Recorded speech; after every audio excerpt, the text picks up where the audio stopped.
好多單身女生嚟澳洲做 IVF 都會問精子幾多錢啊？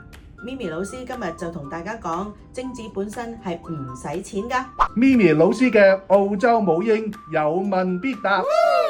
點解唔使錢？因為啲精子係自願捐出嚟㗎。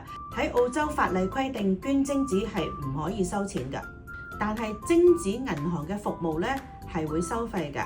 例如你哋登記會有登記費啦，驗精子嘅質量啊都會有檢查費㗎。如果你喺澳洲本土嘅精子庫揾唔到你適合嘅精子，你需要去攞美國或者係歐洲嘅精子，喺呢個過程裡面咧就會有費用啦。首先大家要睇咗 IVF 嘅專科醫生，然後去排隊。